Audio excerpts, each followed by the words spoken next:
Dear students, last class we discussed about system development. The system development is a process. With the help of that process, we can develop the product. Mainly the system development focus on the changes of the product. So we can develop the changes, that is changed requirements, and deliver the changed product.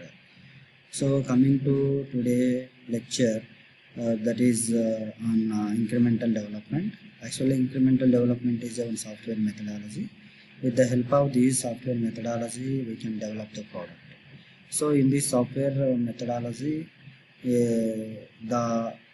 total system development is broken into modules.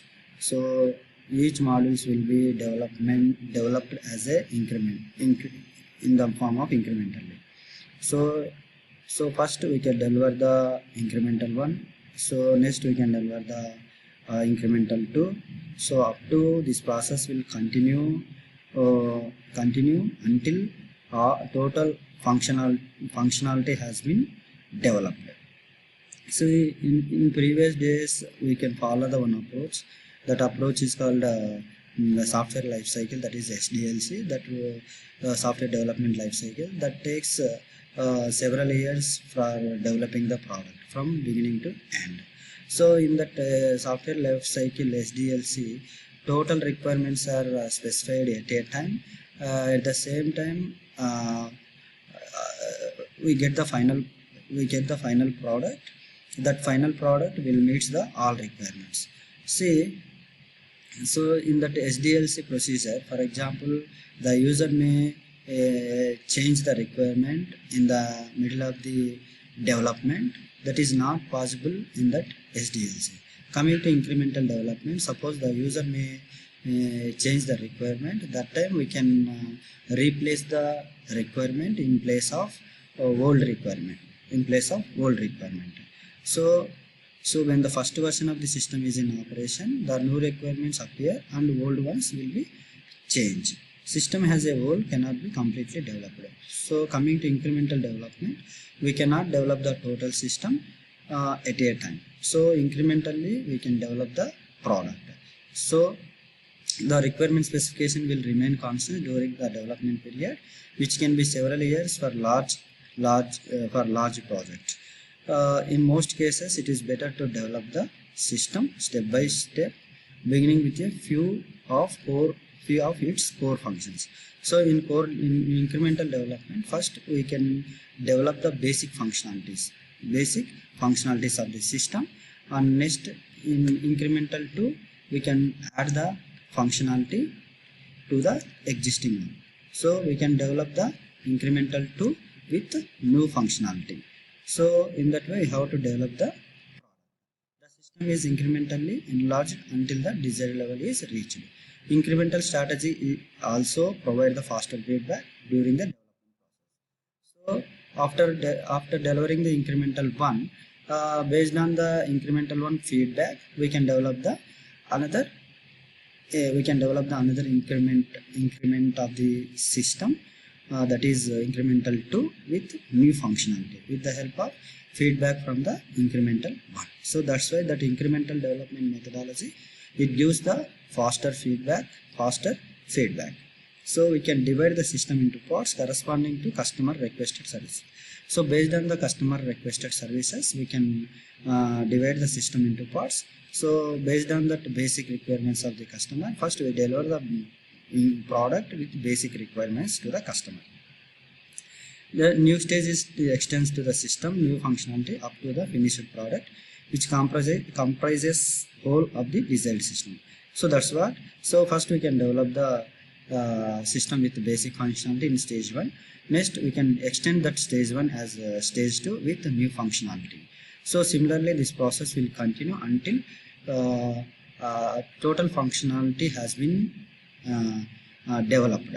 So each stage is developed as a cycle and it is tested before the stage is completed. So we can develop the product in the form of stage by stage.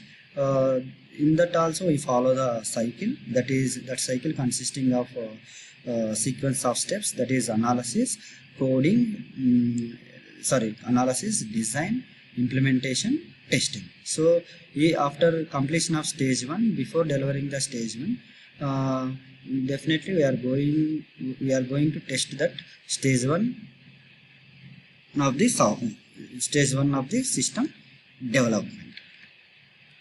So this figure shows in first development cycle we can deliver the incremental one. Similarly, stage 1, stage 2. So each and every stage 1 follow the development cycle. At the same time, stage 2 will follow the development cycle.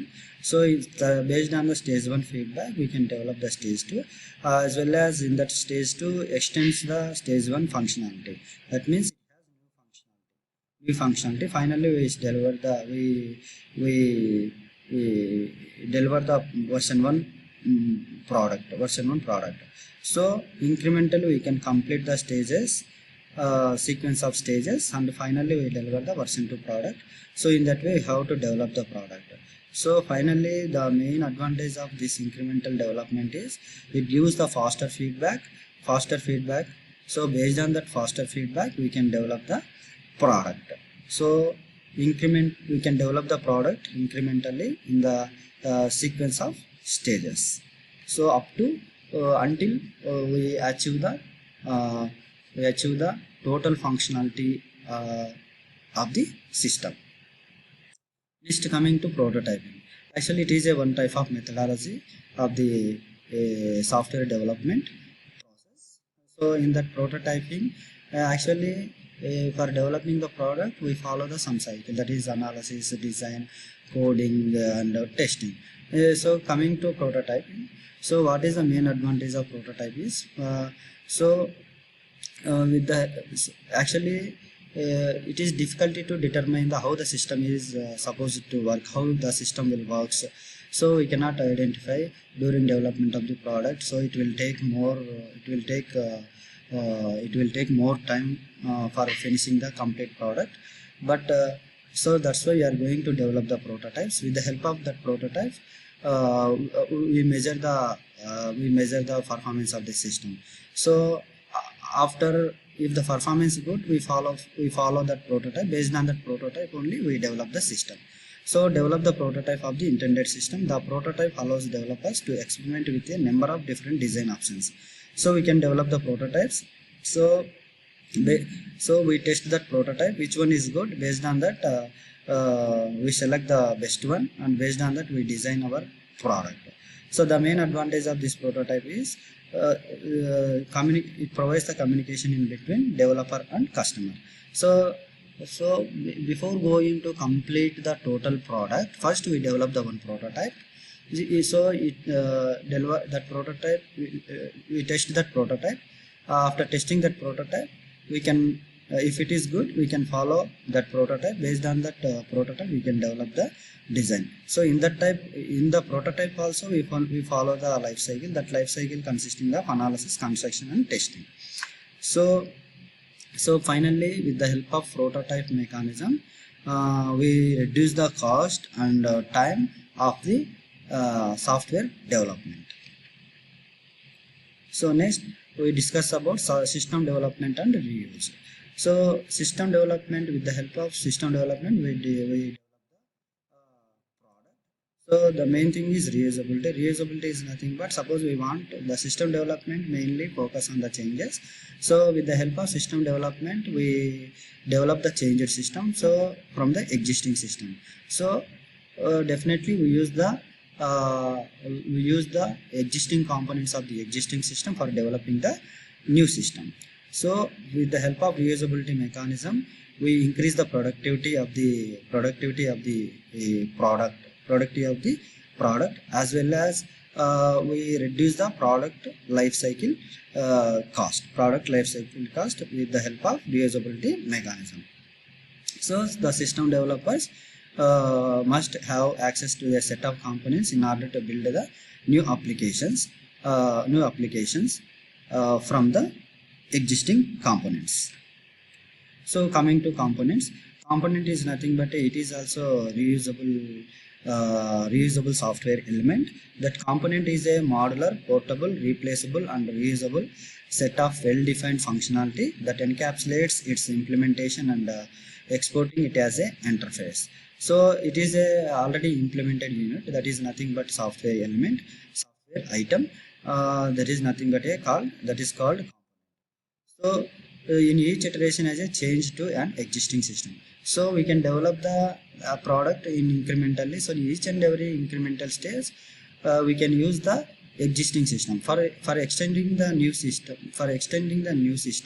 Definitely for extending the existing system, definitely we use the components of existing one. So that means for delivering the changed system to the customer, definitely we use the components of the existing system. So the main purpose of component is reusability mechanism. It supports to the reusability mechanism.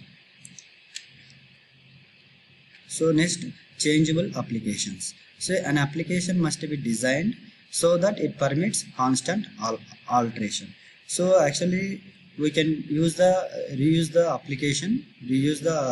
application. That means suppose we want to develop the one application that will be divided into the application models. That application models will be used in the used for developing the changed system. So these so based on the customer requirements,